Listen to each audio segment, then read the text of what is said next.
Galatians chapter 3 verses 19 to 24 speaks about the origin, role and validity of the law in the salvific plan of God. Paul by now has proven to Galatians, or at least has given considerable arguments to Galatians to believe that or accept his view that law is incapable to serve salvation to humanity, simply because law is inherently violent. It always brings curse, primarily because humanity is incapable to fulfill the demands of the law perfectly. So then Paul at first speaks about the origin of the law. He says, law followed God's promise to Abraham, but the law that has come to us has been mediated by the angels, and there were many who were mediating, but God is only one. In Old Testament, when we read, we normally assume that it is given by the Lord directly, but in the first century Judaism, there were traditions which had believed, there were tradition based on which people had believed that the law has not come directly from God to Moses, but law has been handed over to Moses by the angels. So depending upon that tradition and the Jewish faith of the first century, Paul says that it has been mediated. So Paul says if it is mediated by many, then it is not as authoritative as it comes from God himself, because promise has been directly made by God to Abraham and to his seed, that is Christ, and not through any mediator. But the law, as Jews had believed, unlike about the promise that came to Abraham, is that it has been mediated by angels. So that which comes to the mediator, Paul's argument is that if you also believe that, then it is less authentic. So that is the origin. On the Mount of Sinai, between God and Moses, there has been more than one members or the angels who have been the reason, who have been the mean by which the law has been transferred to Moses. If so, by origin itself, the law is not binding forever.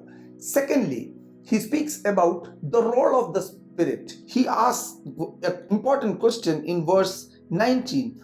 Why the law then? If law is incapable and is not integral to the salvific plan of God, then why we need to have law at all? Paul says, number one, that it has been necessitated because of the transgressions of humanity in order to control human behavior according to God's desires and make them to walk according to God's plan for them. The law was given to them, and they were expected to abide by these rules and regulations until the coming of the seed, that is the Christ, the promised seed, that he says in verse 19. He says, it was added because of transgressions, having been ordained through angels by their agency of a mediator, until the seed would come to whom the promise had been made. So the law on Mount of Sinai was given with the mediation of the angels to Moses only for a particular period of time. Law does not have an eternal authority or eternal role to play. Rather, the law is valid only up to the coming of Christ. And now, since Christ has already appeared to us and we have seen him, we know his gospel, what God has performed, accomplished through his life or through his death for us, we need to recognize that the law has lost its validity after the coming of Christ. So, first thing is that the law has been necessitated because of human transgressions. Secondly, it had a very temporal role to play in God's plan, that is only up to the coming of Christ. And once Christ has come, this law has lost its validity. Now he comes to verse 24, and then another important role of the law he teaches by drawing an analogy from the Greco-Roman world. He says about a tutor. This is how he says in verse 24. Therefore the law has become our tutor to lead us to Christ. The law that was given through the mediation of the angels for a particular period of time until the coming of Christ to regulate human behavior according to God's plan is now, for Paul, has also been intended to be a tutor, a guide to Christ, only to be a catalyst to finally lead one to Christ. Some in the past have argued that this means that law's role was to create a sense of sinfulness of oneself and create a contrite heart in order to come and receive salvation through Christ. But what Paul is trying to teach here is that as the tutor, the law had immense authority upon the children. God chose in and through Abraham the nation of Israel has as his treasured possession, and every Jew had claimed that being the son or the daughter of Abraham, they are the chosen children of God.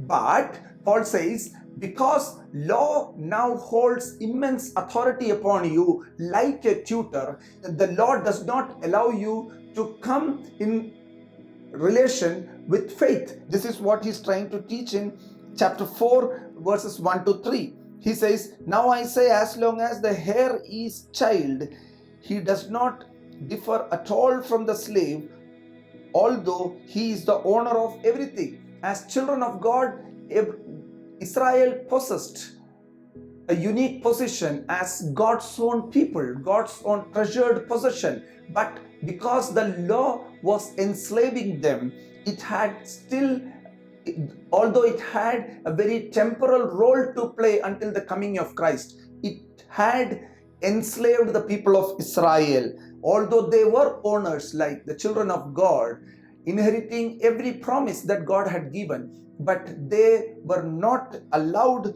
to receive that because the law restrained them. But he is under guardian, the child as under tutor. So Israel under the law is under the guardian and manager until the date set by the father. And now the time has come when law's temporal function within God's plan has culminated in Christ, and it had to guide one to Christ. And as it has already happened, now salvation is available through Christ. So the role of the law has been very temporal. It had the role only to guide up to Christ, and it had the role as a tutor to keep the child under control and to train the child to live according to the stipulations that God had placed before the nation of Israel. Now, this is where it is important for us to understand that this tutor, that is the law, is also mentioned as the elemental things of the world. What does it mean? It has been variously understood from the Greco-Roman Jewish philosophical systems and medical lines and various other things. These are the five. Some have said that it refers to the five major elements which together form the cosmos. Some others have said no, it refers to the spirits. But what is important here for us to understand, to me, is that these elements of the spirit also can refer to the national deities who had authority over them. Just as every nation had authority over them, and these deities wielded immense control over its people, so also when the law becomes an agent of enslavement, it takes almost the form of the national deity of the nation of Israel, that above God, it is God's law that becomes more important. Above God's words and His promises to bless, it is His stipulations, His directives, His law that becomes more important. So it is the law that rules over them. Now Paul says that if it is so, law almost functions like your national deity. And by giving yourself under that, you are actually separating yourself from the real God, the giver of the law, but you are becoming enslaved to the directives of the law. This is very important for us to understand. Just as Jesus taught, man is not made for the law, but law is made for man. So also, we also need to remember this fact that law and the Old Testament has important function for us, but it has no effect on our salvation. The law has been given for a period of time to control the behavior of God's people, to tell them or to inform them about God's will. But once Christ has come, the authority of the law over God's people has been terminated. Now the law has lost its tutor's job, law has lost its guide's role, and law has completed its purpose in the coming of Christ. So what we need to do, as Paul teaches the Galatians, is to recognize that in Christ is what the great offer of salvation that God is giving. So he says, therefore, the law has become our tutor to lead us to Christ, so that we may be justified by faith. As Christ has come already and has accomplished, according to God's plan, the way to salvation by His death upon the cross, it is enough for us to live by the teachings of Christ. Thereby, we are saved. O Galatians, you are saved, and this is the hope that we were keeping based on the promises of God. Not the works of the law which can ensure your salvation, but it is having faith in Christ and in His faithfulness, finding our faith activated or performed, demonstrated towards God, that we will be justified here and now. May the Lord bless us through these words.